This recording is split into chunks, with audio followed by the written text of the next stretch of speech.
Questa volta metteremo alla prova quella che attualmente è considerata ancora la miglior CPU in ambito gaming e produttività.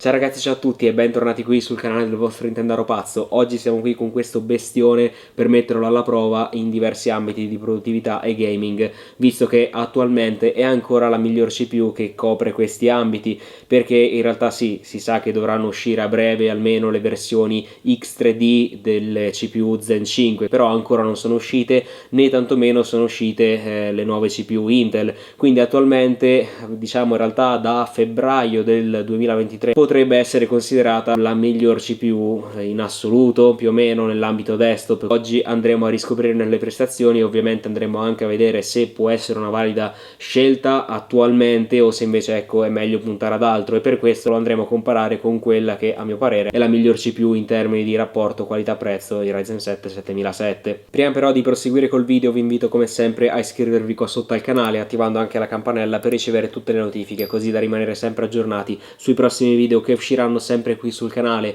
Inoltre vi ricordo anche di iscrivervi ai miei due canali Telegram di offerte, uno per quanto riguarda hardware e videogiochi nuovi, l'altro invece per quanto riguarda tutto quello che è l'usato. In entrambi i casi si tratta di offerte di Amazon, quindi state tranquilli per garanzia e assistenza sempre al top. E infine vi ricordo anche di seguirmi su Instagram e sul mio canale di TikTok, dove troverete tutti i contenuti short ma in versione integrale, visto che su YouTube vengono tagliati a 60 secondi. Detto questo, direi ora di riprendere con questo Ryzen 9. Uscito a febbraio del 2023, questo Ryzen 9 7950 X3D si presenta come la CPU top di gamma assoluta per l'ambito desktop da parte di AMD, insomma per questa generazione di processori. Infatti ci troviamo di fronte a una CPU con il core count maggiore attualmente disponibile nell'ambito desktop, quindi 16 core e 32 thread, con frequenze di boost anche veramente elevatissime che arrivano fino a 5.7 GHz ovviamente sul singolo core,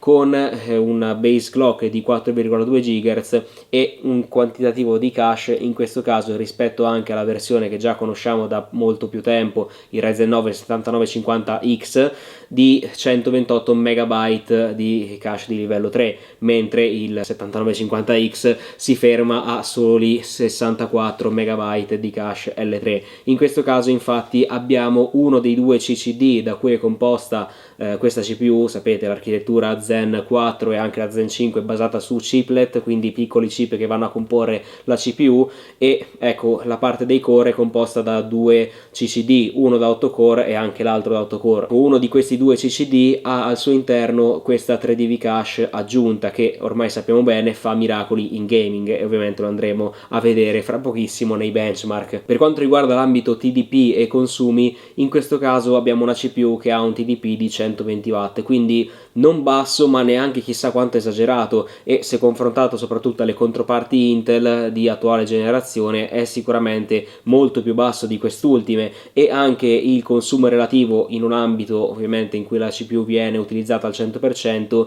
non è tanto superiore ai 150 watt, il che è davvero tanta roba, sicuramente molto meno dei 300-330 watt che consuma un i9, di cui abbiamo visto un video riguardo il 13900K ormai quasi un anno fa, e ve lo lascio linkato qua in alto, e in quel caso era veramente d'obbligo andare ad undervoltare quella CPU. In questo caso vi dico, a stock questa CPU si comporta molto più che bene. Ho provato anche a impostare un profilo di undervolt con il Precision Boost Overdrive, ma non guadagnavamo chissà quante prestazioni, magari la CPU consumava veramente un pochino meno, ma si parla di 5-10 watt, il che secondo me non giustifica ecco questa pratica in questo caso, ma in realtà può dipendere ovviamente dal tipo di processore che ottenete, dal sample, dall'esemplare in questione, in base a se vi è andata bene o meno la lotteria del silicio. Però anche nei casi migliori secondo me non si riesce a guadagnare ecco chissà quanto in termini di prestazioni per watt in più con questo undervolt, quindi ecco i test che vedremo oggi saranno tutti a stock. Quindi passando alla piattaforma di test sulla quale abbiamo eseguito tutti i benchmark che andremo a vedere fra pochissimo,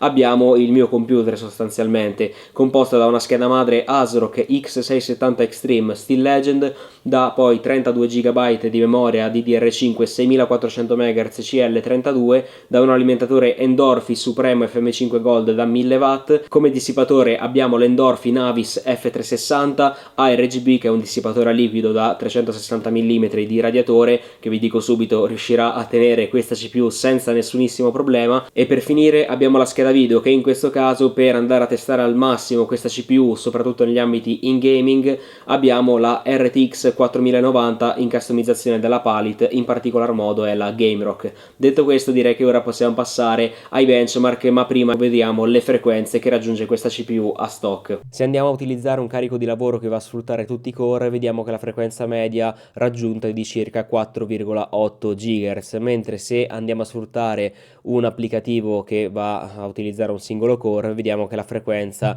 del singolo core riesce ad arrivare fino a 5,6 GHz, quindi non 5,7 come quelli dichiarati, ma questo può dipendere da vari fattori. Iniziando con i benchmark di produttività, vediamo su Cinebench R23 uno stacco netto nel punteggio multicore dal Ryzen 7 al Ryzen 9, praticamente 15.000 punti in più, mentre il singolo core c'è una differenza minima di 100 punti dovuta alle frequenze più alte del Ryzen 9. Su Cinebench 2024 più o meno è la stessa storia, sul multicore abbiamo un netto vantaggio del Ryzen 9 dovuto al fatto che ha 8 core in più, mentre il singolo core alla fine la differenza è veramente minima. Su 7zip, che è un benchmark che va a utilizzare molto i core, vediamo anche qui, soprattutto in decompressione, un vantaggio netto per il Ryzen 9, mentre in compressione ecco c'è un distacco che è inferiore ma comunque è notevole. Su Blender Open Data 4.0 vediamo che il Ryzen 9 fa praticamente il doppio del punteggio rispetto al Ryzen 7, e questo è dovuto al fatto che questo è un applicativo che va a sfruttare tutti i core e questo ha il doppio dei core del Ryzen 7. Su Geekbench 6 invece abbiamo che in multicore il Ryzen 9 non va a doppiare il 7007, anzi fa praticamente un 20% in più circa, mentre in singolo core vediamo una differenza minima. Su Corona Benchmark 1.3 abbiamo invece qui sì una praticamente distacco del doppio in termini di secondi. Il Ryzen 9 fa praticamente la metà di quello che ci mette il Ryzen 7. Su Corona 10 benchmark, anche qui praticamente calcolando i raggi per secondo vediamo un punteggio doppio rispetto a quello del Ryzen 7. Su V-Ray anche praticamente 40.000 V-samples contro i 21.000 del 7700. E direi ora di passare ai giochi. Su Control, Full HD e settaggi di Digital Foundry vediamo che il Ryzen 9 non stacca chissà quanto il Ryzen 7, ma questo è dovuto al fatto che questo gioco ha un cap del frame rate a 240 fps, quindi anche per questo motivo magari non si riesce a esprimere al massimo questa CPU con la 3dB cache. Alan Wake 2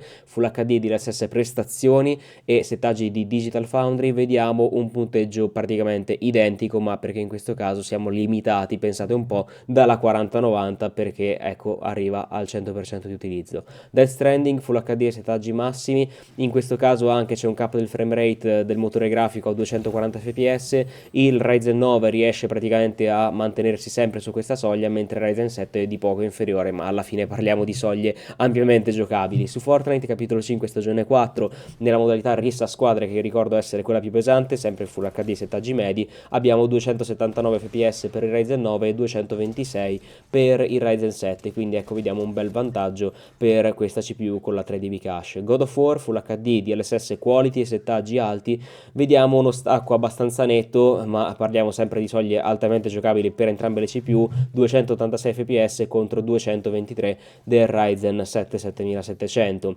Passando a Cyberpunk 2077 Full HD e settaggi di hardware unboxed, non vediamo un miglioramento chissà quanto netto del Ryzen 9 7950 X3D, ma comunque apprezzabile, 132 fps contro 120, sempre ecco effettuando i test nella zona più pesante del gioco. The Finals stagione 4 Full HD DLSS quality settaggi medi con anche ray tracing medio, vediamo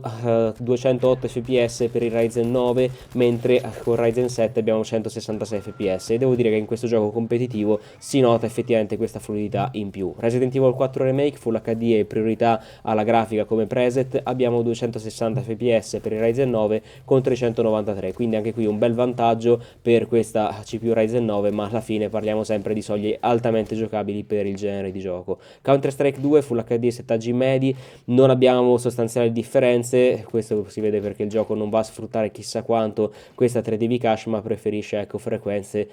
più elevate, e alla fine facciamo una differenza di 10 fps. Su Black Myth Wukong anche qui è un gioco praticamente CPU limited. In Full HD DLSS quality e settaggi di Digital Foundry abbiamo 127 fps contro 131. Qui in questo caso credo che Ryzen 9 abbia utilizzato i core senza la 3dV cache, perché se no non si spiega questo abbassamento di prestazioni. Su Age of Mythology Retold Full HD maxato con anche ray tracing abbiamo 143 fps in entrambi i casi, perché in questo caso il gioco va a cappare il frame rate a 144 fps. Passando all'ultimo titolo, Final Fantasy XVI Full HD e DLSS quality e settaggi maxati, abbiamo 138 fps per il Ryzen 9 e per il Ryzen 7 invece ci fermiamo a 131, quindi anche qui una differenza minimale, ma siamo anche qui limitati dalla scheda video.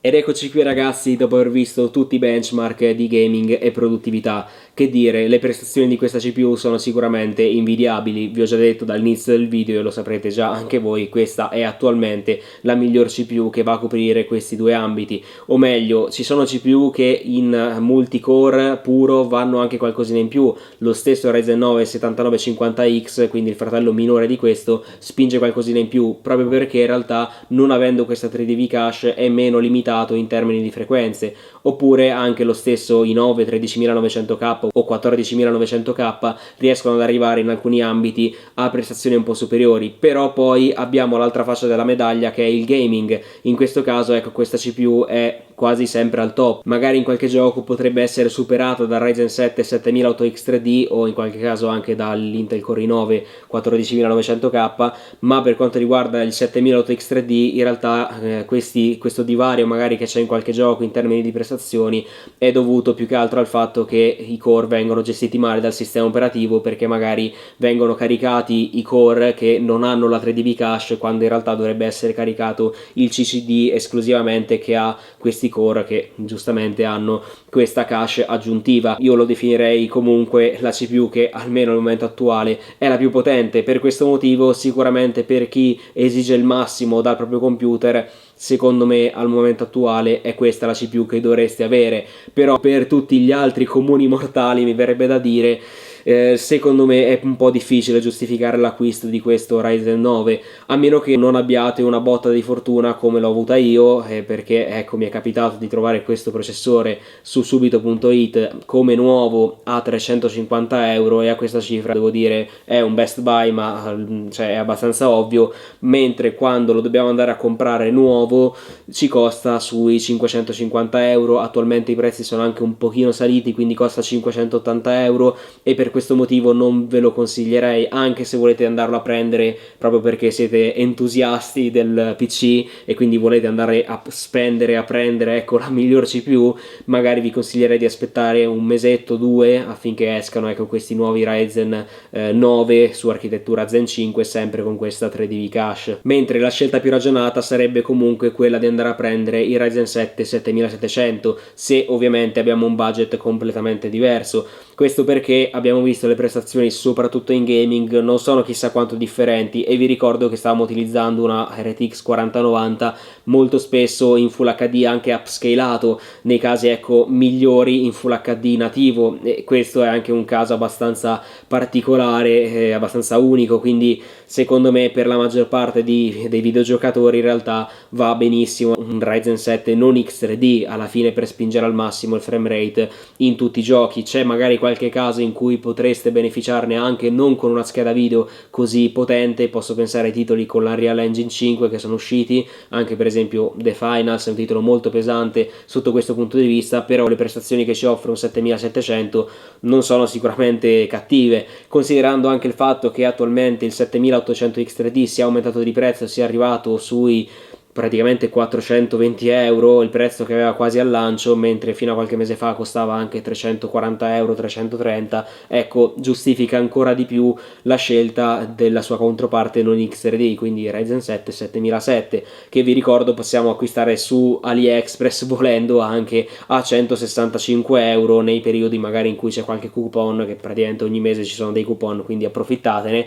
E per questo motivo la reputo secondo me ancora la miglior CPU a livello livello di qualità-prezzo. Quindi credo che per la recensione di questo Ryzen 9 7950 X3D e della comparazione con i Ryzen 7 7700 sia tutto. Spero che vi sia piaciuto e che vi sia stato utile, e fatemelo sapere in ogni caso con un bel mi piace qua sotto e con un commento su cosa ne pensate di queste due CPU, se magari le avete già, le volete acquistare, o insomma la vostra idea a riguardo. Infine, se non avete visto questi due video vi invito a guardarli. Il primo è quello sulla RTX 4070 Ti Super che abbiamo visto la settimana scorsa, mentre il secondo video che vi consiglio è quello che riguarda un'altra CPU molto interessante, cioè il Ryzen 7 5700 X3D. Detto questo, io come sempre vi ringrazio per aver visto questo video e noi come sempre ci becchiamo alla prossima. Ciao a tutti ragazzi!